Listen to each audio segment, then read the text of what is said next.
முதல்ல இந்த இலவசங்கள பற்றி கட்டாயம் நம்ம சொல்லணும். சொல்லணுங்கிறத விட, இத பத்தி மக்களுக்கு ஒரு விழிப்புணர்வு நாம கொடுக்க வேண்டியது நம்முடைய கடமை. ம்.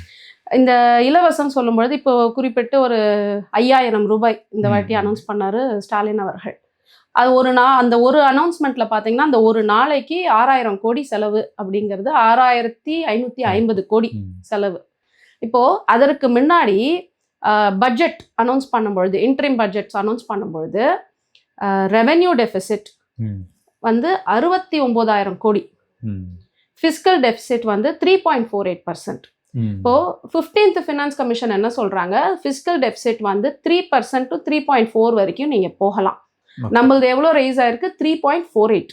ம். அப்போ இது எதை பிரதிபலிக்கிறது அப்படின்னா, நம்முடைய மாநிலம் வந்து ஒரு மோசமான கடன் சூழ்நிலையில் இருக்கிறது. ம். சரிங்களா? ம். அப்போ என்ன சொல்லுவோம், இது வந்து ஒரு ஸ்ட்ரெஸ்ஃபுல் ஃபினான்ஷியல் ஸ்டேட். ம். ம். இது வந்து மக்கள் முதல்ல புரிஞ்சு கொள்ளணும். அப்போ இதோடைய விளைவு என்ன? 10 லட்சம் கோடி கடன். Right. ம். கரெக்ட்?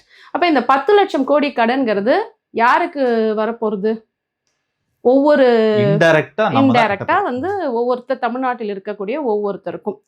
சரி, இப்போ இந்த பிசிக்கல் டெபிசிட்டோ ரெவென்யூ டெபிசிட் அப்படின்னு நம்ம சொல்லும் பொழுது, இது என்ன இருக்கு? 3.48 69,000 crores இதுல வந்து இன்க்ரீஸ் ஆயிருக்கு. ஆனா அதே பட்ஜெட்ல என்ன சொல்றாங்க, இண்டஸ்ட்ரீஸ், சரிங்களா, இண்டஸ்ட்ரீஸ்க்கு கொடுக்கப்பட்ட ரெவென்யூ வந்து முதல்ல வந்து கிட்டத்தட்ட 800 கோடி, இந்த வாட்டி 396 crores கம்மியா இருக்கு.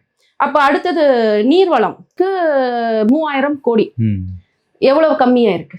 அப்ப எதில் நீங்கள் அதிகமாக பணத்தை நம்ம வந்து வாங்கக்கூடிய கடனை நாம வந்து இன்வெஸ்ட் பண்ணணுமோ அதுல நம்ம பண்ணல. கடன் வாங்குவது தவறல்ல. ஒரு மாநிலம் வந்து கடன் எதுக்கு வாங்கணும்னா டெவலப்மெண்டல் ப்ராஜெக்ட்ஸ்க்கு வாங்கணும்.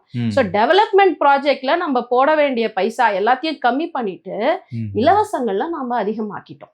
அப்ப இதோடைய விளைவு நெக்ஸ்ட் என்ன ஆகும்? 1 லிட்டர் எண்ணெய் இன்னைக்கு 165 ரூபாய் அப்படின்னா அடுத்தது உங்களுக்கு 231 ரூபாவா ஆகும்.